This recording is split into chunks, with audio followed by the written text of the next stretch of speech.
नमस्कार दोस्तों, स्वागत है सभी का सोनी एजुकेशन ऑनलाइन प्लेटफॉर्म पर। दोस्तों, पॉलिटी विषय में हम आयोग पढ़ रहे थे, उसी श्रृंखला को आगे बढ़ाते हैं। आज हमारा विषय होगा केंद्रीय सूचना आयोग। केंद्रीय सूचना आयोग CIC, सेंट्रल इंफॉर्मेशन कमीशन।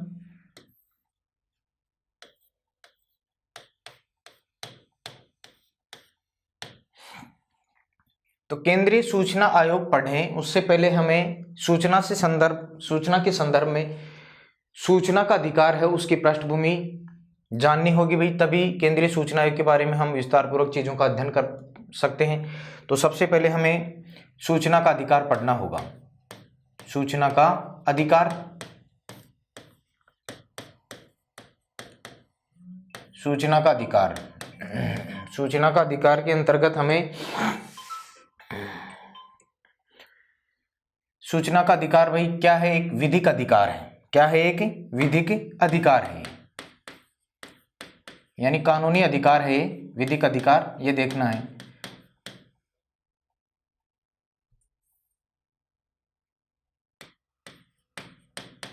तो इसकी पृष्ठभूमि देखते हैं। सबसे पहले पृष्ठभूमि,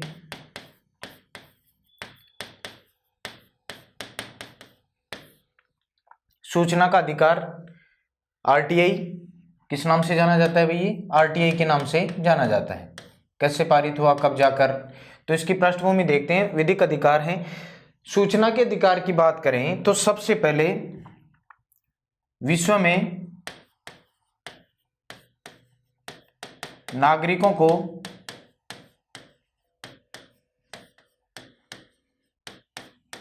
सूचना का अधिकार प्रदान करने वाला पहला देश,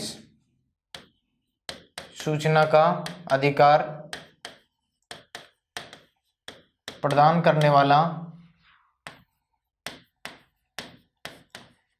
पहला देश कौन सा था? पहला देश था भाई स्वीडन। दुनिया में सबसे पहले अपने नागरिकों को सूचना का अधिकार प्रदान करने वाला देश था स्वीडन। कब? 1766 में इन्होंने, स्वीडन ने अपने नागरिकों को सूचना का अधिकार प्रदान किया। इसके अलावा बात करें अपने देश की, भारत में सर्वप्रथम कानून बनाकर नागरिकों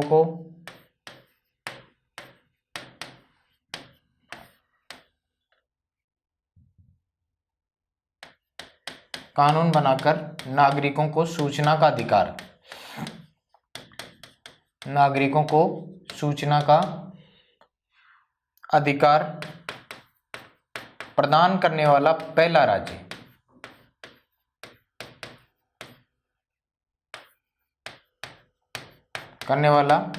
कौन सा रहा? तो इस संदर्भ में भाई अग्रणी राज्य रहा तमिलनाडु। कब की बात है? 1997 में। और 1997 में फिर गोवा और महाराष्ट्र ने भी अपने यहाँ पर नागरिकों को सूचना का अधिकार प्रदान किया। ठीक है, ये भी 1997 में, कुछ अवधि के बाद, कुछ समय अंतराल के बाद में ही, लेकिन पहला राज्य था तमिलनाडु, ये ध्यान रखना है। भारत में सबसे पहले कानून बनाकर नागरिकों को सूचना का अधिकार प्रदान करने वाला राज्य कौन सा रहा? तमिलनाडु, और दूसरा गोवा, उसके बाद में महाराष्ट्र। फिर भाई भारतवर्ष की बात करें तो भारतवर्ष में कई वाद ऐसे आए, उन वादों में, कई मामलों में सर्वोच्च न्यायालय ने निर्णय दिया। तो उस निर्णय के अंतर्गत सूचना के अधिकार को भारतीय संविधान के अनुच्छेद 19 और 21 का भाग माना गया। ऐसे कौन कौन से वाद थे? जैसे SP गुप्ता बनाम भारत संघ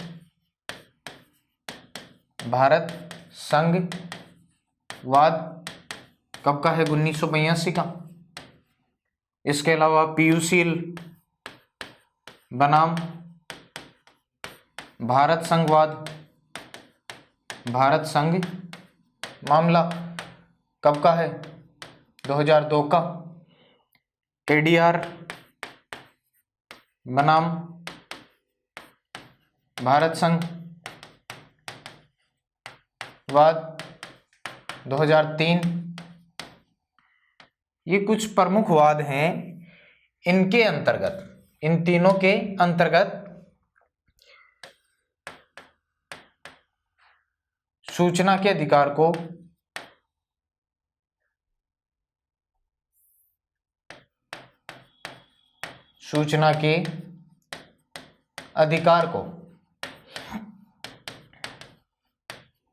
अनुच्छेद 19 व अनुच्छेद 21 का भाग माना है।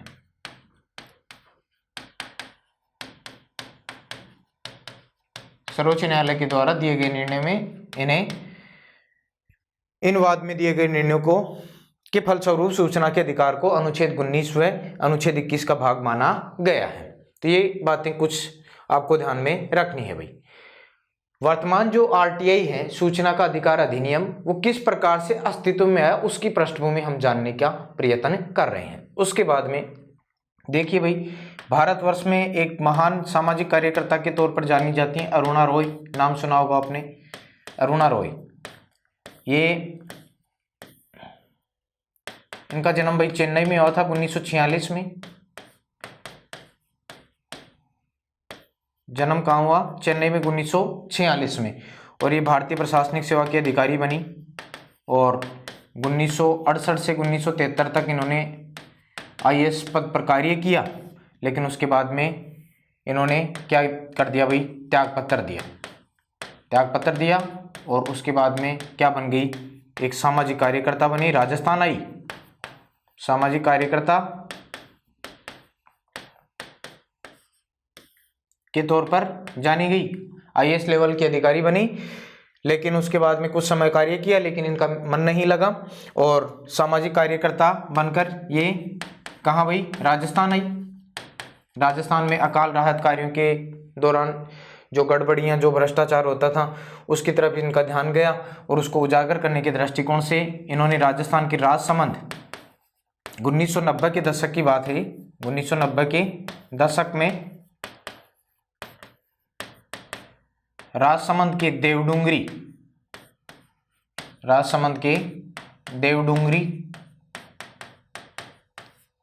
नामक स्थान से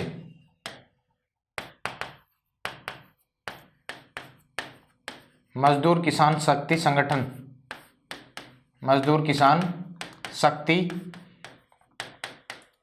संगठन बनाया।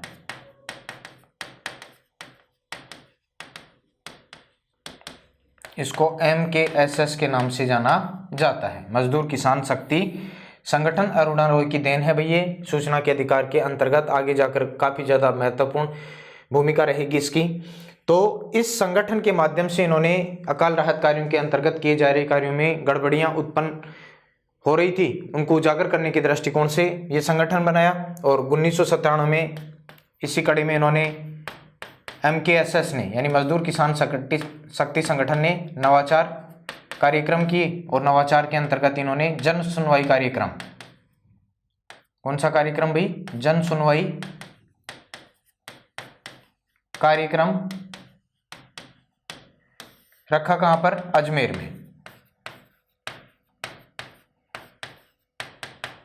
में। ठीक है, तो इस प्रकार से बड़ी भूमिका रही किसकी? अरुणा रॉय की।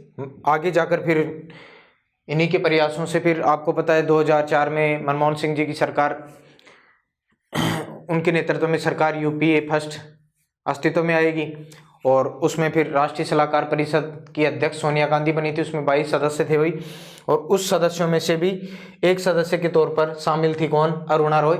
और इन्होंने काफ़ी प्रयास किया कि भारत में सूचना का अधिकार क्या हो? लागू हो।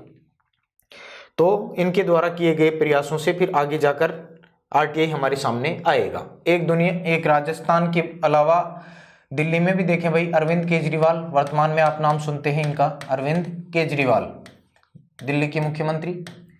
आप लोग इस प्रकार से समझ सकते हैं कि भाई अरविंद केजरीवाल कहाँ से निकलकर दिल्ली के वर्तमान में तीसरी बार मुख्यमंत्री बन गए। ऐसे नहीं, IRS सेवा के अधिकारी रहे हैं और इन्होंने भी त्यागपत्र देकर काफ़ी सामाजिक सरोकारों में भाग लिया। करने का मतलब सामाजिक सेवा के अंतर्गत इन्होंने दिल्ली जल बोर्ड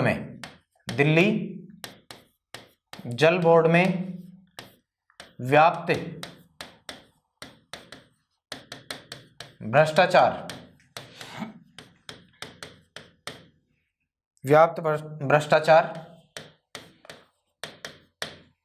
को उजागर करने के दृष्टिकोण से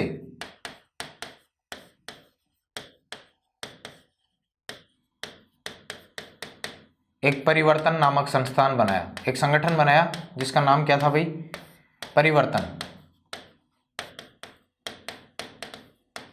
परिवर्तन नामक संगठन बनाया। तो अरविंद केजरीवाल और इनके साथी थे भाई मनीष सिसोदिया, जो वर्तमान में दिल्ली के डिप्टी सीएम भी हैं। ये जोड़ियां हैं एक तरह से, जिस प्रकार से नरेंद्र मोदी, अमित शाह, उसी प्रकार से केजरीवाल, मनीष सिसोदिया तो पुराने समय से साथी रहे हैं। दिल्ली जल बोर्ड में व्याप्त भ्रष्टाचार को उजागर करने के दृष्टिकोण से इन्होंने क्या बनाया भाई? परिवर्तन नामक संस्थान बनाया, एक संगठन बनाया। और इस कारण आपको पता है ये चर्चा में आए अरुणा रॉय और अरविंद केजरीवाल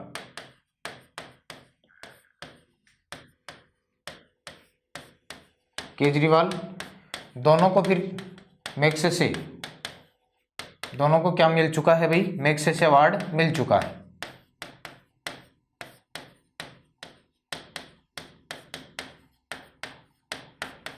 तो मैंने आपको ये पृष्ठभूमि बताई है ताकि आपको इनके संदर्भ में कुछ बातें ध्यान में रहें कि अरुणा रॉय का भी सूचना के अधिकार में प्रमुख योगदान रहा, क्योंकि यहाँ जो व्याप्त भ्रष्टाचार था, इधर जो व्याप्त भ्रष्टाचार था, इनको उजागर करने के दृष्टिकोण से लोगों को पता ही नहीं था कि कई लोग यहाँ पर इस प्रकार का घोटाला, इस प्रकार का भ्रष्टाचार चल रहा था कि लोगों की मृत्यु हो चुकी थी, लेकिन उनके नाम पर यहाँ पर जो कार्य किए जा रहे थे, अकाल राहत कार्य, उनमें पैसे उठाए जा रहे थे। तो इसी दृष्टिकोण से अरुणा रॉय ने तो मजदूर किसान शक्ति संगठन और अरविंद केजरीवाल ने परिवर्तन नामक संगठन बनाया। दुनिया भर में चर्चित हुए वही इस कारण से, और इस कारण इनको रमन मैग्सेसे अवार्ड से सम्मानित किया जा चुका है। उसके बाद में हमारे राजस्थान का दृष्टिकोण क्या रहा भाई? तो राजस्थान में सूचना का अधिकार,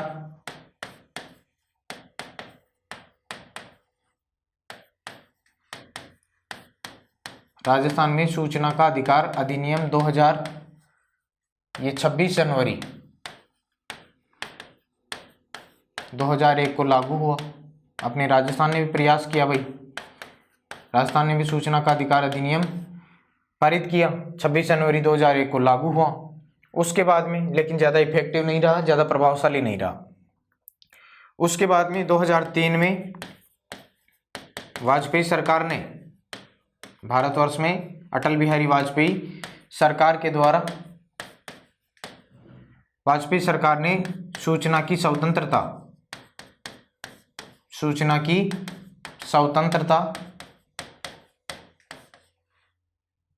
अधिनियम, इसको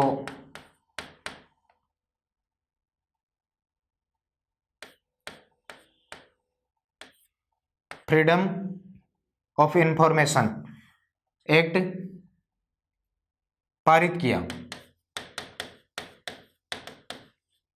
लेकिन ये भी ज़्यादा कोई प्रभावशाली नहीं रहा। 2004 में लोकसभा समय से पहले भंग करवा दी अटल बिहारी वाजपेयी जी ने, लेकिन सत्ता में नहीं आ पाए भाई। और उसके बाद में मौका मिला किसको? मनमोहन सिंह जी को। और मनमोहन सिंह जी ने फिर मनमोहन सिंह जी भाई, कहने का मतलब इनके बारे में कहा जाता है कि काफ़ी कमज़ोर प्रधानमंत्री रहे। अब चाहे जो भी हो, लेकिन हमारे नज़रिए से तो हम जो चीज़ें हमारे सामने हैं भाई उन्हीं के बारे में बातें करेंगे। हाँ, राष्ट्रीय सलाहकार परिषद का अध्यक्ष प्रधानमंत्री होना चाहिए, लेकिन यहाँ पर सोनिया गांधी क्या बन गई भाई? उनके प्रधानमंत्री बनती अध्यक्ष बन गई। और उस परिषद में जो सदस्य थे, उन सदस्यों में अरुणा रॉय भी एक सदस्य थी। उन्होंने पुरजोर तरीके से इस मामले को उठाया कि भारत में जो प्रशासनिक कामकाज है, उस प्रशासनिक कामकाज के अंतर्गत जो भी कार्यान्वयन होता है, उस कार्यान्वयन की तस्वीर लोगों के सामने आनी चाहिए। किस प्रकार से काम हुआ है, कितना किस मद में पैसा खर्च हुआ है। तो इस दृष्टिकोण से अरुणा रॉय के प्रयास काफी ज्यादा सार्थक हुए और फिर मनमोहन सिंह जी की सरकार के द्वारा आरटीआई, राइट टू इंफॉर्मेशन, सूचना का अधिकार अधिनियम,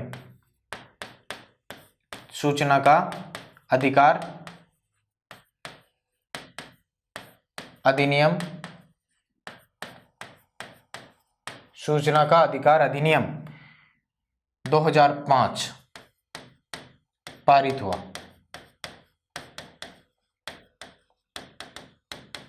सूचना का अधिकार अधिनियम, इसको आरटीआई एक्ट के नाम से भी जाना जाता है, आरटीआई एक्ट 2005 के नाम से भी जाना जाता है। मनमोहन सिंह जी की सरकार के द्वारा सत्ता में आते ही ये प्रयास किया गया, सूचना का अधिकार अधिनियम 2005 पारित किया गया और इसके ऊपर राष्ट्रपति ने हस्ताक्षर कब किए भाई? राष्ट्रपति ने इस एक्ट के ऊपर हस्ताक्षर कब किए? 15 जून 2005 यह अधिनियम पहली बार लागू हुआ था भाई, लेकिन पूर्ण रूप से लागू कब हुआ था? पूर्ण रूप से लागू 12 अक्टूबर 2005 को। तो इस कारण 12 अक्टूबर को भारत में 12 अक्टूबर को भारत में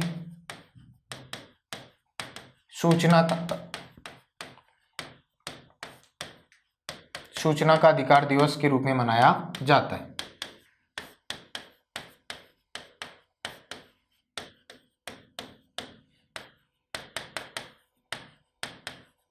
ये भी ध्यान रखेंगे 12 अक्टूबर 2005 को ये आरटीआई एक्ट प्रभावी हुआ, लागू हुआ। उससे पहले एक बार प्रभावी हो चुका है भाई, जब राष्ट्रपति ने इसके ऊपर अपनी स्वीकृति दी। तो कई बार प्रश्न पूछ लिया जाता है पहली बार आरटीआई एक्ट 2005 कब लागू हुआ, तो ये दिनांक भी ध्यान रखेंगे। पूर्ण रूप से कब प्रभावी, कब लागू हुआ? 12 अक्टूबर 2005 को। 12 अक्टूबर को ही भारत में सूचना का अधिकार दिवस के रूप में मनाया जाता है। अब ये जो आरटीआई एक्ट लाया गया, इसका उद्देश्य क्या था? इसका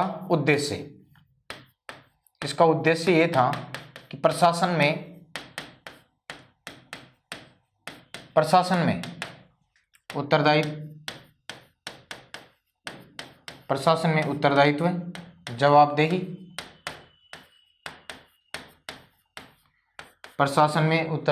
जवाबदेही, इसके अलावा पारदर्शिता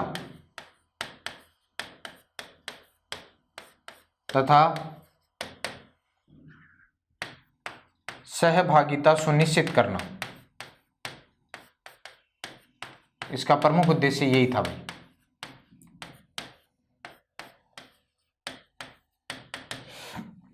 तो ये बातें आपको ध्यान में रहनी चाहिए आरटीआई एक्ट 2005 के बारे में। अब देखिए इस आरटीआई एक्ट की विशेषताएं क्या रही। आरटीआई एक्ट 2005 की विशेषताएं कौन कौन सी प्रमुख बातें हैं जो इसके अंतर्गत सामने आती हैं?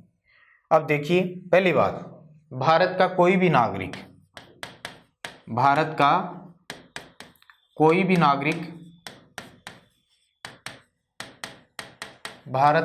नागरिक किसी भी सरकारी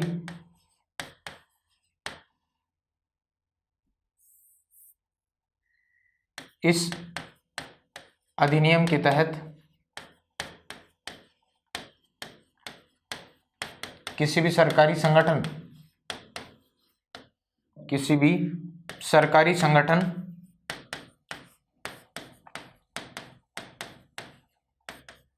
या पब्लिक अथॉरिटी यानी लोक प्राधिकार से सूचना प्राप्त कर सकता है।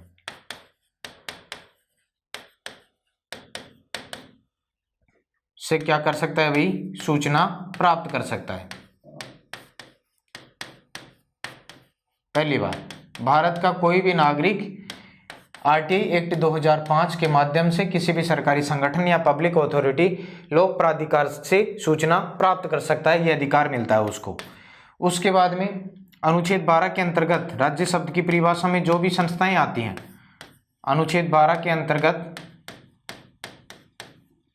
राज्य शब्द की परिभाषा में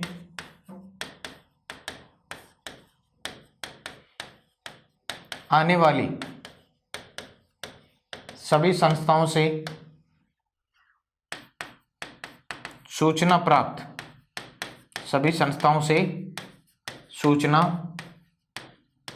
प्राप्त करने का, सभी संस्थाओं से सूचना प्राप्त करने का क्या मिलता है भाई?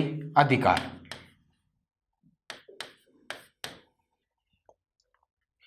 और क्या बात है? सूचना प्राप्त करने के लिए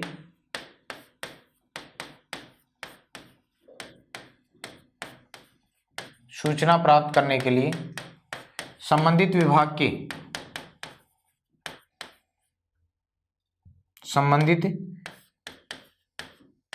के लोक सूचना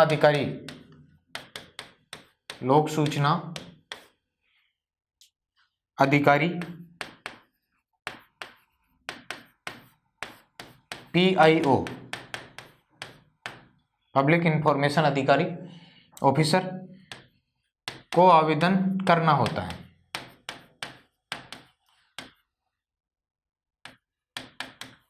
ये सूचना देता है। सूचना प्राप्त करने के लिए संबंधित विभाग के लोक सूचना अधिकारी PIO को आवेदन करना होता है। इसके बाद में और क्या बात है?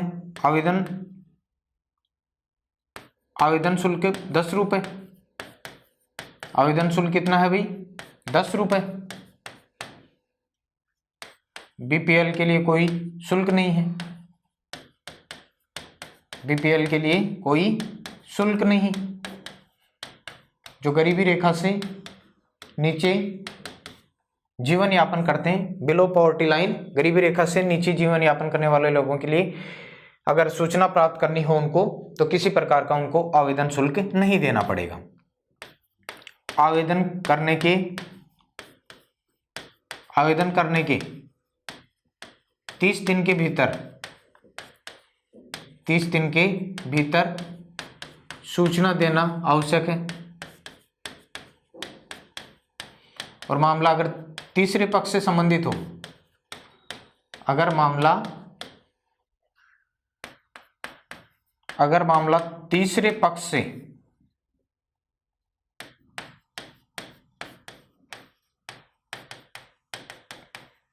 संबंधित है तो 10 अतिरिक्त दिन और दिए जाते हैं।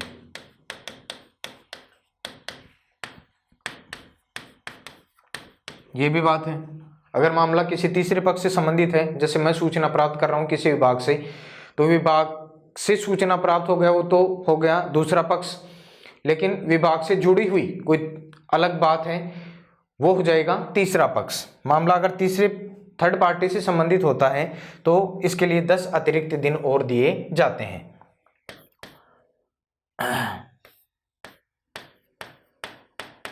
अगर सूचना व्यक्ति के जीवन से जुड़ी हो,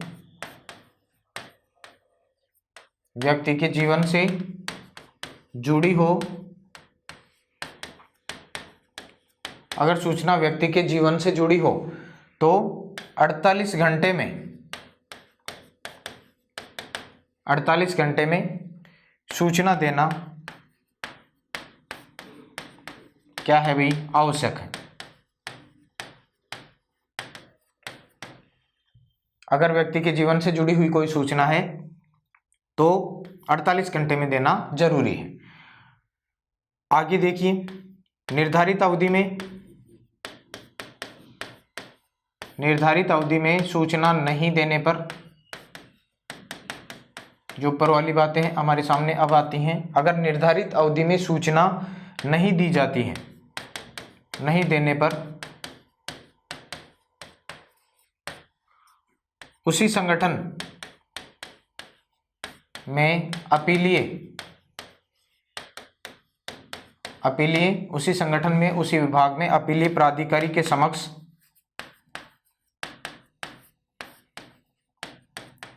के समक्ष अपील की जाती है। अपील की जाती है। यहाँ पर ये ध्यान रखने की आवश्यकता है, मामले की सूचना यानी किसी भी मामले का कि कोई बात होती है तो उसका 90 दिन में निपटारा, कितने दिन में भाई निपटारा, 90 दिन में निपटारा आवश्यक है। मामले का 90 दिन में निपटारा होना क्या है, जरूरी है। अब देखिए, अगर PIO लोक सूचना प्राधिकारी ने अगर निर्धारित अवधि में सूचना नहीं दी है तो उसी संगठन में एक अपीलीय प्राधिकारी होता है, उसके सामने अपील की जाती है और उस मामले में 90 दिन में निपटारा करना क्या है, जरूरी है। इसके अलावा अपीलीय प्राधिकारी के निर्णय के विरुद्ध, ये भी ध्यान रखिए साथ में, अपीलीय प्राधिकारी के निर्णय के विरुद्ध, अपीलीय प्राधिकारी के निर्णय के विरुद्ध केंद्रीय सूचना आयोग में, केंद्रीय सूचना आयोग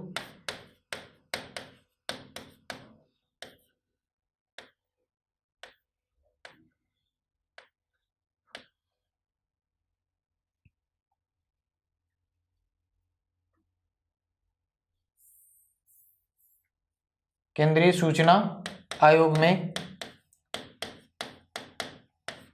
CIC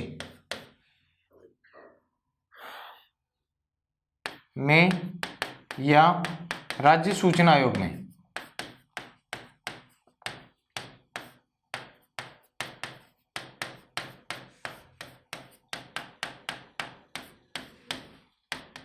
अपील की जाती है।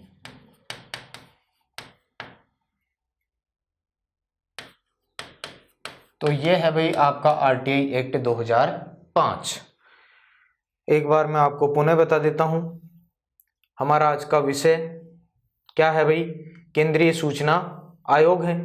केंद्रीय सूचना आयोग के बारे में हम पढ़ रहे हैं, उससे पहले हमें कुछ चीज़ों के बारे में जानकारी होनी चाहिए। CIC हम पढ़ रहे हैं तो सबसे पहले हमें सूचना के अधिकार के बारे में जानना चाहिए, RTI के बारे में कि RTI क्या है, राइट टू इन्फॉर्मेशन। सूचना का अधिकार कैसा अधिकार है, विधिक अधिकार है। इसकी पृष्ठभूमि देखते हैं तो विश्व में नागरिकों को सूचना का अधिकार प्रदान करने वाला पहला देश कौन सा था, स्वीडन 1766 में। भारत में सबसे पहले कानून बनाकर नागरिकों को अधिकार, सूचना का अधिकार देने वाला पहला राज्य तमिलनाडु, उसके बाद में गोवा, महाराष्ट्र, ये तीनों की बात है 1997 की। फिर SP गुप्ता बनाम भारत संघवाद 1982, PUCL बनाम भारत संघवाद 2002 और ADR बनाम भारत संघवाद 2003 में दिए गए निर्णय में ये माना कि सूचना का अधिकार अनुच्छेद 19 व अनुच्छेद 21 का भाग है भाई, ये माना गया है सूचना के अधिकार को। फिर सूचना के अधिकार को वर्तमान समय में अधिनियम बनाने के दृष्टिकोण से सबसे पहले जो कारगर प्रयास किए वो अरुणा रॉय के द्वारा किया गया। इन्होंने मजदूर किसान शक्ति संगठन बनाए राजस्थान के राजसमंद के देवडूंगरी नामक स्थान से, और फिर इस MKSS नामक संगठन ने, मजदूर किसान शक्ति संगठन ने 1997 में नवाचार के माध्यम से अजमेर में जन सुनवाई कार्यक्रम चलाया। एक दूसरा व्यक्ति जिन्होंने दिल्ली जल बोर्ड में व्याप्त भ्रष्टाचार को उजागर करने के लिए प्रयास किया तो उनका नाम था अरविंद केजरीवाल। इन्होंने अपने साथी मनीष सिसोदिया के साथ में मिलकर परिवर्तन नामक एक संगठन बनाया। तो इस कारण से अरुणा रॉय और अरविंद केजरीवाल दोनों को मैग्सेसे अवार्ड से सम्मानित भी किया जा चुका है भाई। राजस्थान ने सूचना का अधिकार अधिनियम 2000 पारित किया था, 26 जनवरी 2001 को ये लागू भी हुआ, लेकिन कोई विशेष प्रभावशाली नहीं हुआ।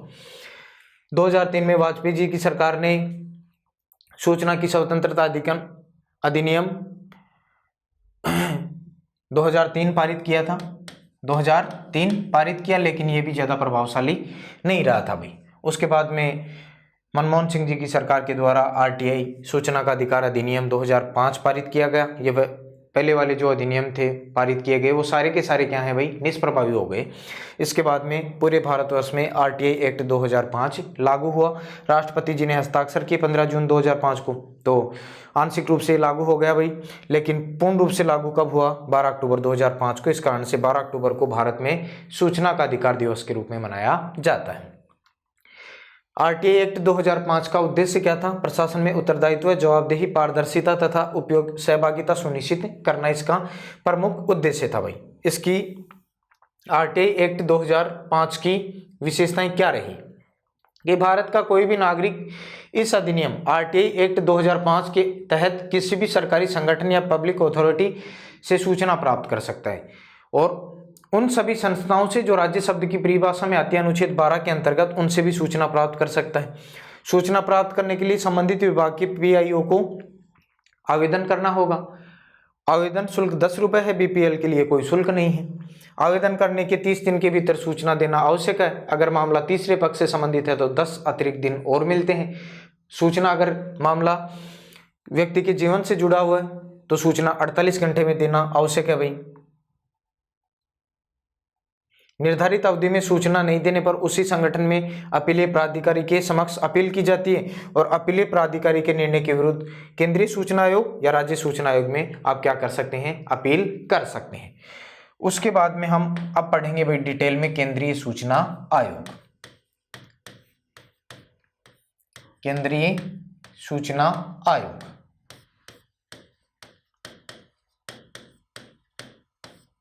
केंद्रीय सूचना आयोग CIC, central information commission, CIC. तो कैसा आयोग है भाई ये? सांविधिक आयोग, संवैधानिक नहीं है, सांविधिक आयोग है, सांविधिक निकाय या आयोग है। संविधान के संसद के द्वारा विधि बनाकर इसका निर्माण, इसका अस्तित्व या इसकी स्थापना की गई है। तो सांविधिक आयोग कह सकते हैं, गैर संवैधानिक निकाय कह सकते हैं, सांविधिक आयोग कह सकते हैं।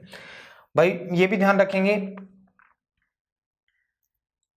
शासकीय ब्रिटिश सरकार ने 1923 में एक अधिनियम और पारित किया था। पहले ब्रिटिश सरकार ने, अंग्रेज सरकार जब भारत में, किसका अधिकार था भाई? अंग्रेजों का अधिकार था। तो ब्रिटिश सरकार ने शासकीय गोपनीयता अधिनियम भी पारित किया था।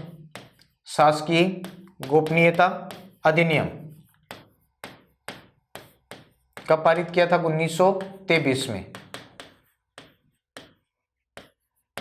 तो प्रशासन में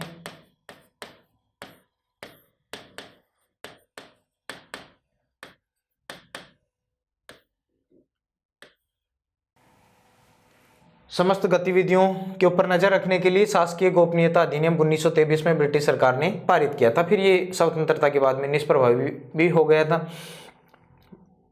केंद्रीय सूचना आयोग सीआईसी की बात करते हैं, सांविधिक आयोग है। इसका गठन या स्थापना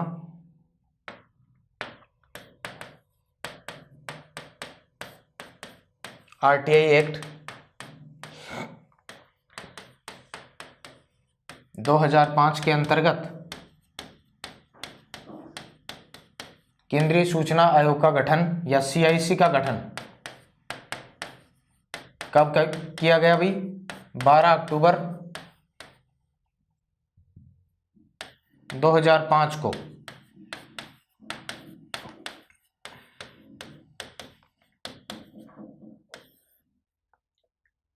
अक्टूबर 2005 को केंद्रीय सूचना आयोग का गठन किया गया भी। अब इसकी बात करते हैं संरचना की, किस प्रकार की इसकी संरचना। तो इसकी संरचना की बात करते हैं तो इसमें एक मुख्य सूचना आयुक्त, एक मुख्य सूचना आयुक्त प्लस 10 अन्य आयुक्त, ये होते हैं। एक मुख्य सूचना आयुक्त और 10 अन्य क्या होते हैं भाई? आयुक्त होते हैं। तो कुल 11 हो गए। बात करें प्रथम, भारत के प्रथम मुख्य सूचना आयुक्त कौन बने थे जब स्थापना हुई? तो भारत के प्रथम मुख्य सूचना आयुक्त कौन बने? भारत के प्रथम मुख्य सूचना आयुक्त बने थे वजाहत हबीबुल्लाह।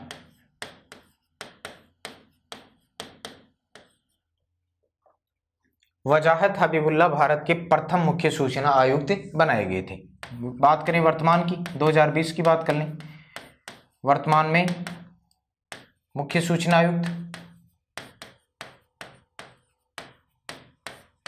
वर्तमान में मुख्य सूचना आयुक्त कौन है भाई? तो अभी हाल ही में 7 नवंबर 2020 को अपॉइंट किए गए हैं यशवर्धन कुमार सिन्हा।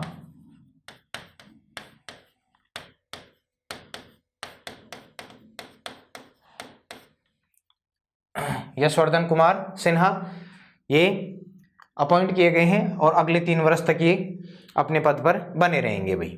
तो वर्तमान मुख्य सूचना आयुक्त यशवर्धन कुमार सिन्हा बनाए गए हैं। उसके बाद में अब तक दो महिला मुख्य सूचना आयुक्त रह चुकी हैं, ये भी ध्यान रखें। मुख्य सूचना आयुक्त रह चुकी हैं। कौन कौन है? एक का नाम है दीपक संधू,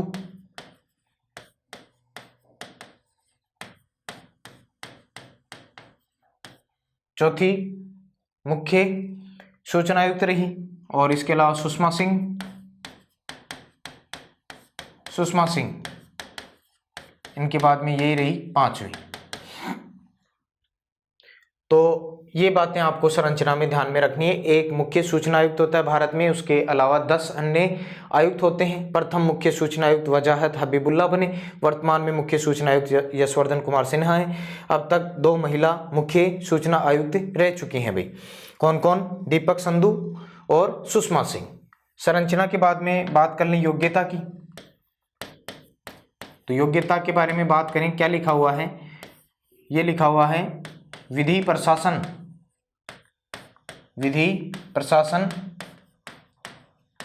विज्ञान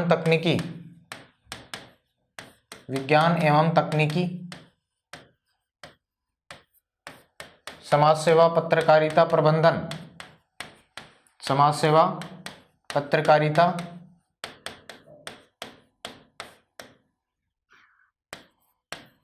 प्रबंधन और जनसंचार मास कम्युनिकेशन के विशेषज्ञ व्यक्ति।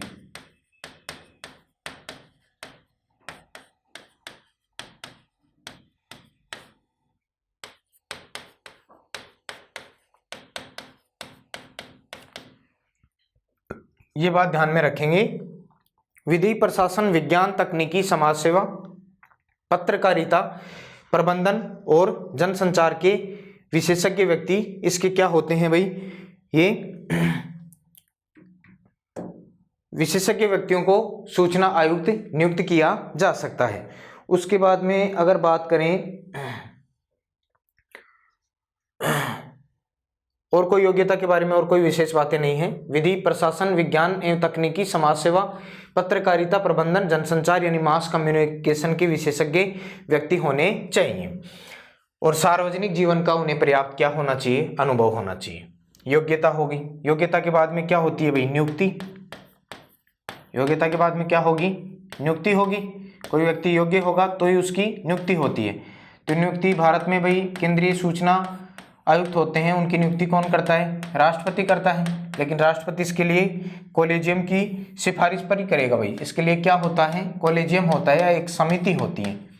कॉलेजियम शब्द इस्तेमाल कर सकते हैं आप, या फिर समिति की सिफारिश पर।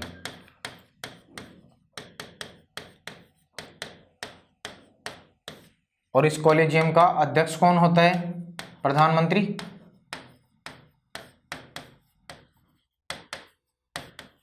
और इसमें और कौन शामिल होता है?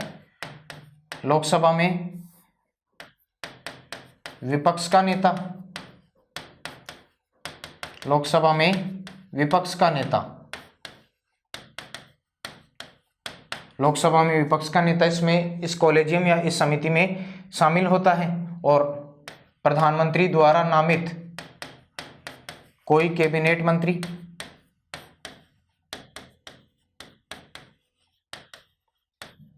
प्रधानमंत्री जिसको चाहे उस कैबिनेट मंत्री को इसमें शामिल कर सकते हैं। तो ये 3 सदस्यों का कॉलेजियम होता है जिसकी अध्यक्षता प्रधानमंत्री करते हैं। और इस कॉलेजियम की सिफारिश पर या इस समिति की सिफारिश पर राष्ट्रपति के द्वारा सूचना आयुक्तों की नियुक्ति की जाती है। नियुक्ति हो गई। नियुक्ति के बाद में क्या होता है भाई? कार्यकाल।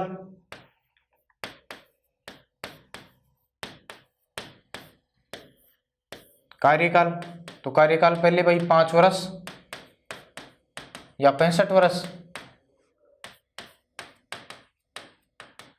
जो भी पहले हो, 65 वर्ष की आयु जो भी पहले हो, ये निर्धारित था, लेकिन वर्तमान में इसमें बदलाव कर दिया गया है। वर्तमान में 2019 में आरटीआई एक्ट में संशोधन किया गया, संशोधन करके क्या क्या जोड़ा गया? केंद्र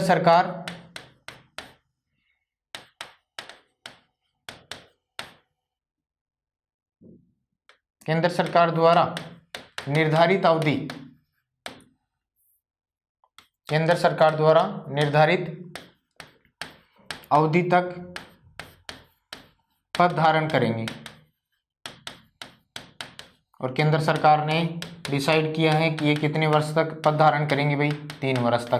तो ये भी ध्यान में रखना है। ये संशोधन कर दिया गया है 2019 में। तो कार्यकाल पहले 5 वर्ष या 65 वर्ष जो भी पहले हो निर्धारित था, लेकिन वर्तमान में 2019 में इसमें संशोधन किया गया है। केंद्र सरकार जितना निर्धारित करेगी उस अवधि तक ये पद धारण करेंगे, और केंद्र सरकार ने निर्धारित किया है कितना वर्ष भाई? 3 वर्ष। ठीक है। इसके अलावा पुनर्नियुक्ति के पात्र नहीं होते हैं सूचना आयुक्त, ये भी ध्यान रखेंगे, पुनर्नियुक्ति के पात्र नहीं, पुनर्नियुक्ति के पात्र नहीं। सूचना आयुक्त, मुख्य सूचना आयुक्त बनाया जा सकता है। सूचना आयुक्त क्या बनाए जा सकते हैं भाई? मुख्य सूचना आयुक्त बनाए जा सकते हैं।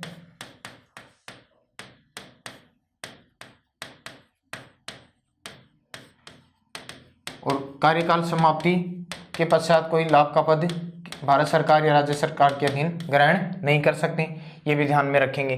तो ये कार्यकाल के संदर्भ में बातें हैं।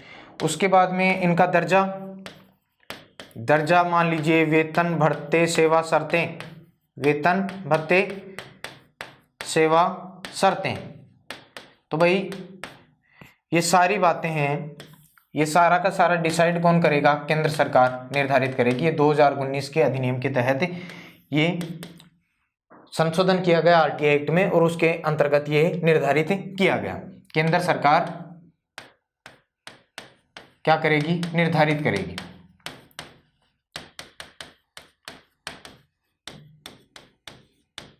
ये ध्यान में रखना है। पहले इनका दर्जा भाई, जो भारत का मुख्य सूचना आयुक्त था उसका दर्जा केंद्रीय मुख्य निर्वाचन आयुक्त के समान था। अन्य सूचना आयुक्तों का दर्जा अन्य निर्वाचन आयुक्तों के समान था। तो वेतन भत्ते भी उनको उनके अनुरूप ही मिलते थे। मुख्य सूचना आयुक्त को वेतन भत्ता मिलता था केंद्रीय मुख्य निर्वाचन आयुक्त के बराबर, अन्य सूचना आयुक्तों को वेतन भत्ते मिलते थे अन्य निर्वाचन आयुक्तों के समान। तो वर्तमान में इनका दर्जा, वेतन भत्ते, सेवा शर्तें निर्धारण करने का अधिकार किसको दिया गया है? केंद्र सरकार को दिया गया है अभी। और इनकी जो सेवा शर्तें हैं उसके बारे में आप ये ध्यान रख लें। सेवा शर्तें क्या होती हैं इनकी? पहले तो भाई यही थी, संसद या विधानमंडल का सदस्य नहीं होना चाहिए, संसद विधानमंडल का सदस्य नहीं हो, और इसके अलावा किसी राजनीतिक दल के अंतर्गत, किसी राजनीतिक दल से संबंधित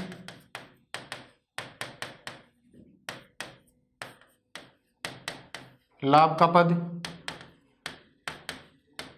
नहीं ले सकता, और इसके अलावा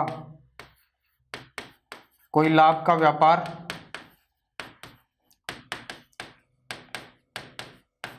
या कोई भी उद्यम नहीं करता हो। तो ये सेवा शर्तें भी आप ध्यान में रख सकते हैं। बाकी ये डिसाइड करने का काम किसका है भाई? केंद्र सरकार का है। ये 2005 के एक्ट में संशोधन करके 2019 में ये बातें निर्धारित की गई हैं। कार्यकाल 5 वर्ष से घटाकर 3 वर्ष कर दिया गया। उसके बाद में कार्यकाल हो गया,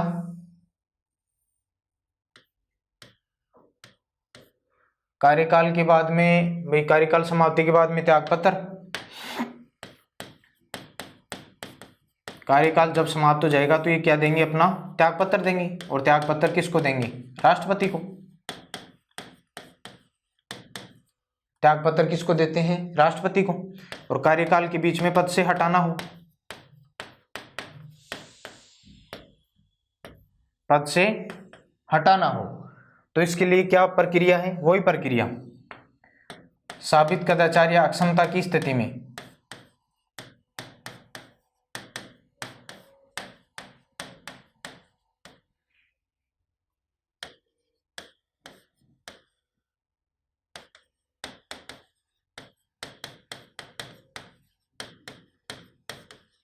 साबित कदाचार, अक्षमता या असमर्थता की स्थिति में राष्ट्रपति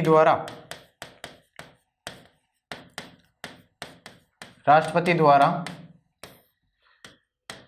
सुप्रीम कोर्ट की जांच के आधार पर, सुप्रीम कोर्ट जांच करता है, सर्वोच्च न्यायालय जांच करेगा और जांच में लगाए गए आरोप अगर सही पाए जाते हैं तो राष्ट्रपति हटाने का आदेश जारी करेगा।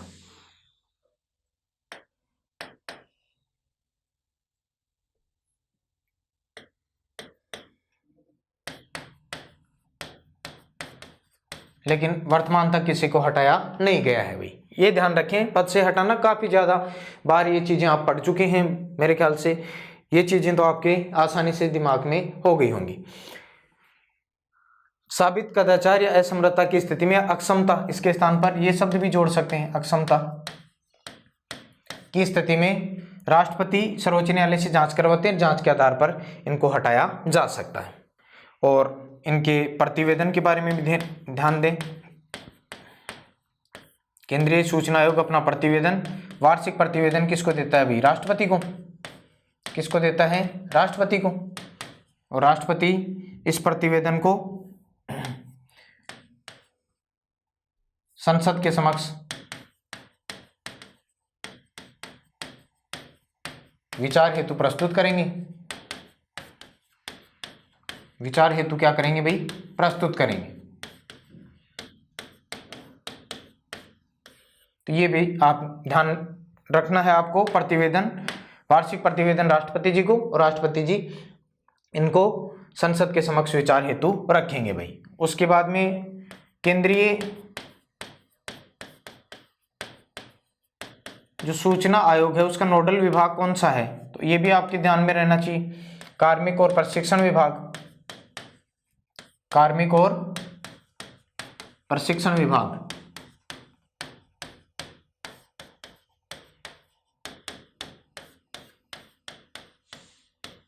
डीओपीटी, यानी कार्मिक और प्रशिक्षण विभाग नोडल एजेंसी के रूप में या नोडल विभाग के रूप में कार्य करता है केंद्रीय सूचना आयोग के। उसके बाद में इसके कार्य हैं भाई, केंद्रीय सूचना आयोग के प्रमुख कार्य क्या है? तो केंद्रीय सूचना आयोग के कार्य क्या क्या कार्य है भाई? तो सबसे पहली बात, यह एक उच्च प्राधिकार युक्त स्वतंत्र संस्था है। उच्च प्राधिकार युक्त स्वतंत्र निकाय या संस्था है केंद्रीय सूचना आयोग। इसका दूसरा कार्य क्या है? अपीलीय अधिकारी के निर्णय के विरुद्ध, अपीलीय अधिकारी के निर्णय के विरुद्ध, अपीलीय अधिकारी के निर्णय के विरुद्ध शिकायतों की सुनवाई करना।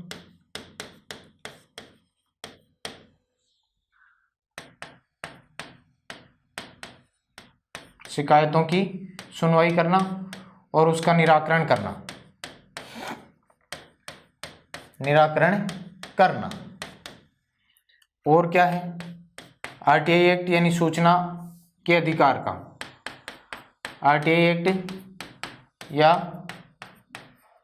सूचना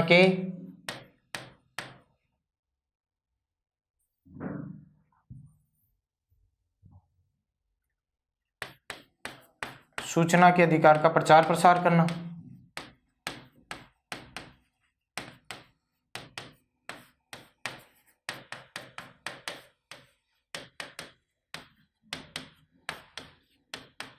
सूचना के अधिकार का प्रचार प्रसार करना। और क्या काम है भाई इसका? तो और काम की बात करें तो इम्पोर्टेंट है ये वाला कार्य। केंद्र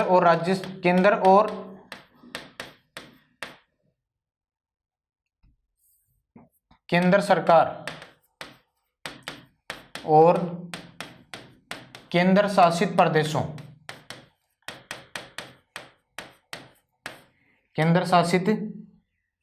प्रदेशों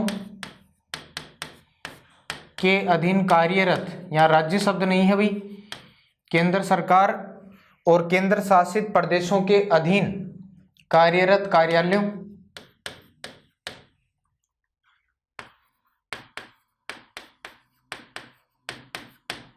कार्यालयों, वित्तीय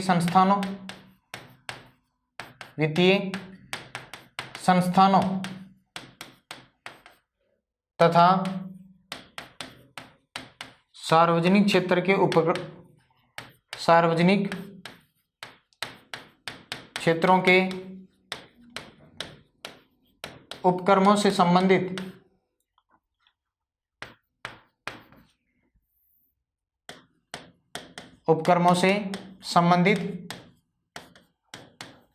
शिकायतों की सुनवाई करना।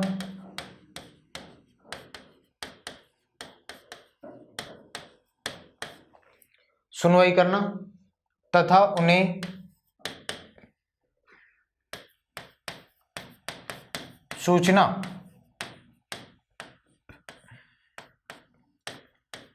उपलब्ध कराने का आदेश देना।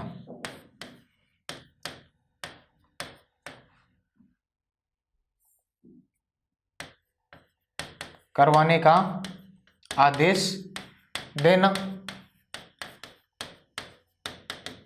इसके अलावा एक कार्य और देखें, दोषी लोक सूचना अधिकारी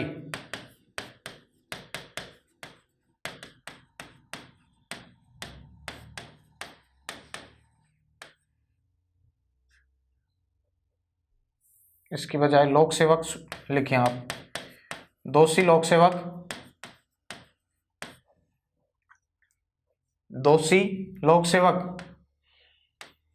पर प्रतिदिन 250 रुपये जुर्माना लगाना और अधिकतम 25,000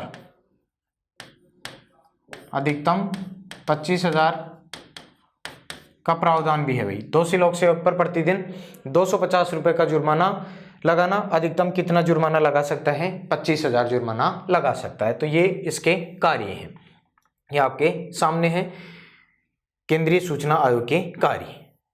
साथ में शक्तियां और देख लें तो शक्तियां तो वही हैं जो आप पहले पढ़ चुके हैं भाई। CPC 1908 के अंतर्गत, CPC 1908 के अंतर्गत किसी भी संस्था के विरुद्ध समन जारी करना, लीगल नोटिस जारी कर सकता है केंद्रीय सूचना आयोग। दस्तावेज से संबंधित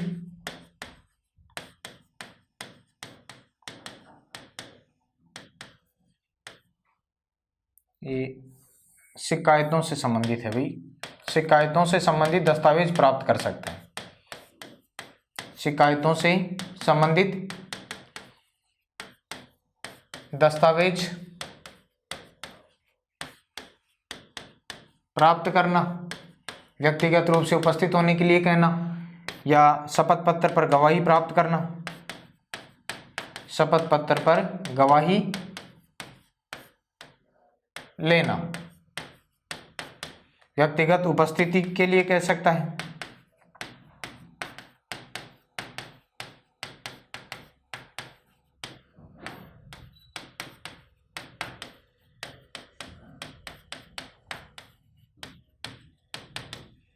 व्यक्तिगत उपस्थिति के लिए कह सकता है।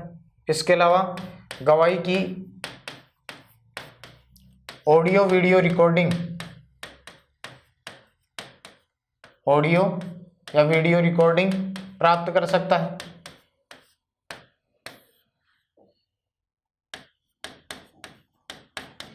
ये सारी शक्तियां हैं किसकी भाई? केंद्रीय सूचना आयोग की। तो एक बार मैं पुनः सारे को रिपीट करवा देता हूं।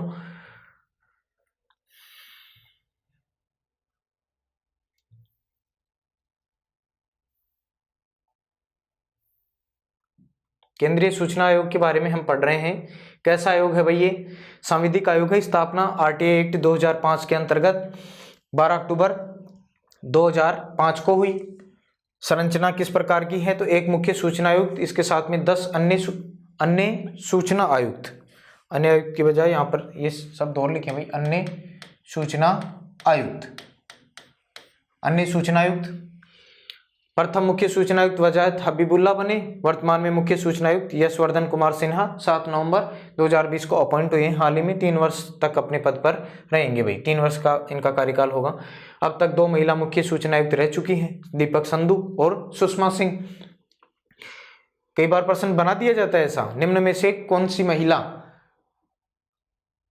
मुख्य सूचना आयुक्त के पद पर रह चुकी हैं? सुषमा नाम 4 दे देंगे, सुषमा स्वराज, सुषमा यादव, सुषमा सिंह, सुषमा पुरोहित। आपके वहां पर कंफ्यूजन हो जाएगा, फिर क्या करें? तो सुषमा सिंह ध्यान में रखें। योग्यता विधि, प्रशासन, विज्ञान, तकनीकी, समाज सेवा, पत्रकारिता, प्रबंधन और जनसंचार के विशेषज्ञ व्यक्ति होना जरूरी है भाई। और इसके अलावा समाज सेवा या सार्वजनिक जीवन का पर्याप्त अनुभव होना चाहिए, समाज सेवा तो आएगी। नियुक्ति राष्ट्रपति कॉलेजियम की सिफारिश पर करेंगे। कॉलेजियम के अध्यक्ष प्रधानमंत्री, सदस्य लोकसभा में विपक्ष का नेता और प्रधानमंत्री द्वारा नामित कोई कैबिनेट मंत्री। कार्यकाल पहले 5 वर्ष या 65 वर्ष था, वर्तमान में 2019 में संशोधन करके निर्धारित किया गया कि केंद्र सरकार जो अवधारित करेगी उतनी अवधि तक पद धारण करेंगे और ये 3 वर्ष तक अब पद धारण करेंगे भाई। पुनर्नियुक्ति के पात्र नहीं होते हैं। सूचना आयुक्त मुख्य सूचना आयुक्त बनाए जा सकते हैं। कार्यकाल समाप्ति के पश्चात अन्य कोई लाभ का पद नहीं ले सकते हैं। इनका दर्जा, वेतन भत्ते, सेवा शर्तें सब का सब कौन निर्धारित करेगी? केंद्र सरकार निर्धारित करेगी, उसके ऊपर छोड़ दिया गया है। सेवा शर्तें, संसद विधानमंडल का सदस्य नहीं होना चाहिए, किसी राजनीतिक दल से संबंधित लाभ का पद नहीं लेता हूं, कोई लाभ का व्यापार या उद्यम नहीं करता हूं। त्यागपत्र की बात करें तो ये राष्ट्रपति को देते हैं। पद से हटाने की बात करें तो साबित कदाचार या अक्षमता की स्थिति में इनको पद से हटाया जा सकता है राष्ट्रपति जी के द्वारा, सर्वोच्च न्यायालय की जांच के आधार पर।